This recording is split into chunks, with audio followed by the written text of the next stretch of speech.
All right, what's up? Back at it again, Ozzy Aquatic. So today we have the Cryptocoryne Sri Lanka care guide, and I just want to show you guys basically like everything you're going to do to keep this plant alive.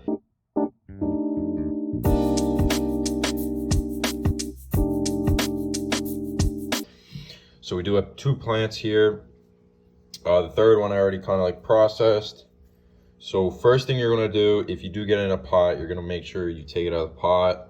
Some people, they make the mistake of keeping the plant in the pot and putting it in the water and just like planting it in the substrate. It's not gonna do. This rock wool is only supposed to last for a certain period of time, and then the plant will start to rot in it.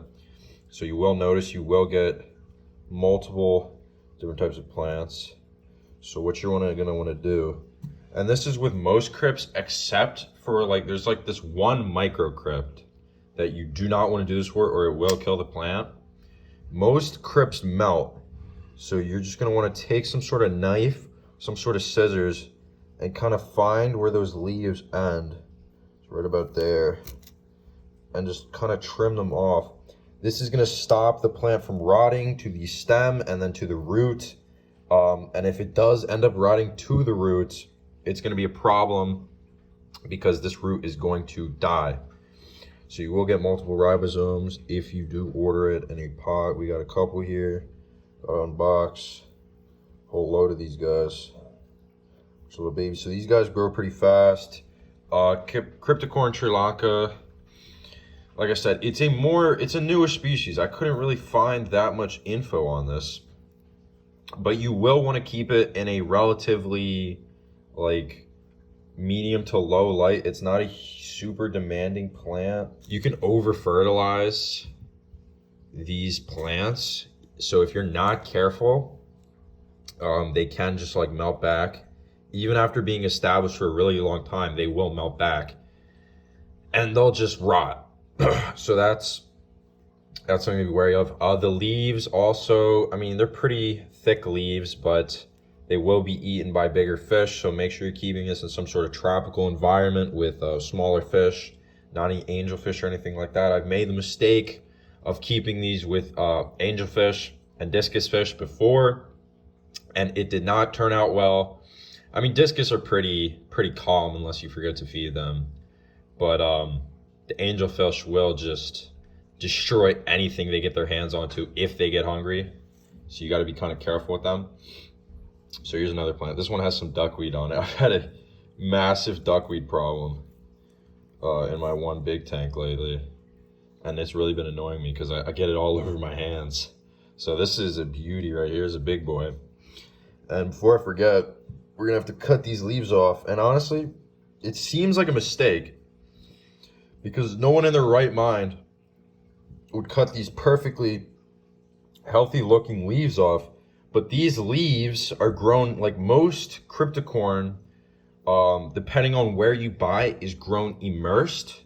So what that means is only the roots are submerged and only the roots are basically used to being submerged. So when you put the leaves in there, they're used to taking CO2 through the air and not through the water. So they're gonna start to rot because they don't have the necessary process of taking that carbon dioxide in. But once you put them in the water, once they melt back, you don't have to trim all the leaves up, but it makes your life so much easier because then you won't have to constantly check on these guys to make sure the root's not rotting. But new leaves will sprout that are fully submersive, and they'll be able to grow in the water. And that's actually most aquatic plants, but most aquatic plants don't melt as heavily as cryptocorynes. So these guys, they grow at a moderate pace. You are gonna wanna make sure that you have a pretty good lighting.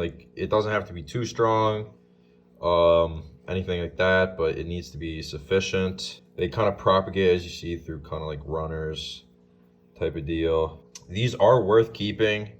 They definitely add a beautiful, beautiful green to your tank. This is my second time keeping these.